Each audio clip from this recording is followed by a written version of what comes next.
Hello viewers, আসসালামু আলাইকুম।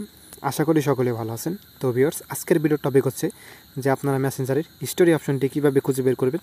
তো মেসেঞ্জারে আপনারা যখনই যাওয়ার পরে দেখেন যে মেসেঞ্জারে হিস্টোরি অপশনটি কিন্তু এখন আর নেই। তো হিস্টোরি অপশনটি আপনারা কীভাবে খুঁজে বের করবেন আজকের ভিডিওতে দেখাবো। তো ভিডিওটি আপনারা না টেনে শেষ পর্যন্ত দেখবেন। তো আপনারা যখনই মেসেঞ্জারে চলে আসেন, মেসেঞ্জারে আসার পর আপনারা দেখেন যেখানে স্টার্ট রুম বলে একটা অপশন চলে এসেছে। তো আপনারা হিস্টোরি অপশনটা আপনারা খুঁজে পান না। তো আপনারা হিস্টোরি অপশনটি কীভাবে খুঁজে বের করবেন আজকের ভিডিওতে দেখাবো। তো আপনারা ভিডিওটি না টেনে শেষ পর্যন্ত দেখবেন। আপনারা যদি শেষ পর্যন্ত দেখেন তাহলে আপনারা সব কিছু বুঝতে পারবেন। তো আর বেশি কথা বাড়াবো না, চলে যাব মূল ভিডিওতে। তো আপনারা হিস্টোরি অপশনটি খুঁজে বের করতে হলে আপনাদের চলে যেতে হবে আপনাদের মেসেঞ্জার অ্যাপ্লিকেশনের মধ্যে। তো আপনারা এখান থেকে মেসেঞ্জার অ্যাপ্লিকেশনের মধ্যে চলে যাবেন। তারপরে দেখতে পাচ্ছেন এখানে প্রোফাইল নামক যে একটা অপশন আছে, আপনারা এখান থেকে প্রোফাইল নামক অপশনে ক্লিক করে দেবেন। তো আপনারা এখান থেকে প্রোফাইল নামক অপশনে ক্লিক করে দেবেন। প্রোফাইল নামক অপশনে ক্লিক করে দেওয়ার পর দেখতে পাচ্ছেন এখানে স্টোরেজ বলে লেখা আছে, আপনারা এখানে স্টোরেজে ক্লিক করে দেবেন। তো আপনারা যখন এখানে স্টোরেজে ক্লিক করে দেবেন, স্টোরেজে ক্লিক করে দেওয়ার সঙ্গে সঙ্গে দেখতে পাচ্ছেন এখানে অ্যাড টু স্টোরি। তো আপনারা এখান থেকে আপনাদের স্টোরিটা এখান থেকে কিন্তু আপনারা আপনাদের স্টোরিগুলো আপনারা পোস্ট করতে পারবেন। দেখতে পাচ্ছেন এখানে কিন্তু স্টোরিতে এখানে ক্লিক করে আপনারা প্লাস এখানে ক্লিক করে আপনাদের স্টোরিগুলো আপনারা এখানে করতে পারেন, আপলোড করতে পারবেন।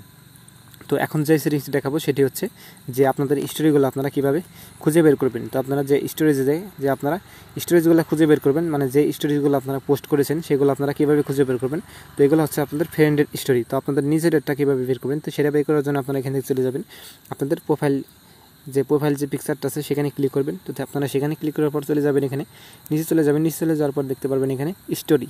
তো আপনারা এখান থেকে স্টোরিতে ক্লিক করে দেবেন। দেখতে পাচ্ছেন এখানে, তো আপনারা এখান থেকে স্টোরিতে ক্লিক করে দেবেন। তো আপনারা যখন এখানে স্টোরিতে ক্লিক করে দেবেন, স্টোরিতে ক্লিক করে দেওয়ার পর আপনাদের সামনে এরকম একটা অপশন শো হবে। তারপরে দেখতে পাচ্ছেন আপনারা এখানে পাবলিক লেখা আছে, তারপরে এখানে ফ্রেন্ডস অনলি লেখা আছে, তারপরে এখানে কাস্টম লেখা আছে।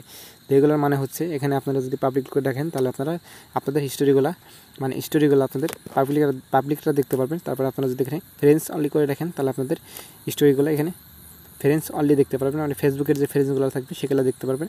এখানে যদি আপনারা কাস্টম করে রাখেন, মানে কাস্টমে এখান থেকে আপনারা যদি আপনাদের ফ্রেন্ডগুলোকে অ্যাড করেন তাহলে সেই ফ্রেন্ডগুলো দেখতে পারবে। এবং নিচে দেখতে পাচ্ছেন এখানে অ্যাড সেভ স্টোরেজ বলে লেখা আছে। আপনারা যদি এখান থেকে অ্যাড সেভ এটা যদি অন করে দেন, অন করে দেওয়ার পর আপনারা যদি এখান থেকে ভিউ স্টোরি অ্যাড সেভ আপনারা যদি এখানে ক্লিক করবেন, এখানে ক্লিক করার পর আপনারা দেখতে পারবেন যে আপনারা যেই পোস্টগুলো করেছেন সেই পোস্টগুলো এখানে চলে আসবে। তো আমি স্টোরিতে কোনো প্রকার পোস্ট করিনি, সেজন্য এখানে কোনো পোস্ট দেখাচ্ছে না। তো আপনারা যেটা এখানে পোস্ট করেন না কেন সেটা এখানে চলে আসবে। তো আশা করি আপনারা বুঝতে পারছেন যে স্টোরিটা কীভাবে মানে আপডেট হয়েছে। আপনারা চাইলে এইভাবেই স্টোরিটা আপনারা আপডেট করে মানে আপডেট হওয়ার পর আপনারা এইভাবেই খুঁজে বের করতে পারবেন স্টোরিটা। তো আশা করি আপনারা সব কিছু বুঝতে পারছেন। যদি বুঝতে কোনো অসুবিধা অবশ্যই আমাকে কমেন্ট বক্সে জানাবেন এবং ভিডিওটি ভালো লাগলে লাইক করবেন এবং আপনার ফ্রেন্ডের সাথে শেয়ার করবেন। আর চ্যানেল নতুন এসে থাকলে সাবস্ক্রাইব করবেন এবং পাশে থাকা বেল আইকনে ক্লিক করে দেবেন এরকম নতুন নতুন ভিডিও পাওয়ার জন্য। সবাই ভালো থাকবেন, সুস্থ থাকবেন। দেখা হবে পরবর্তী কোনো ভিডিওতে। আল্লাহ হাফিজ।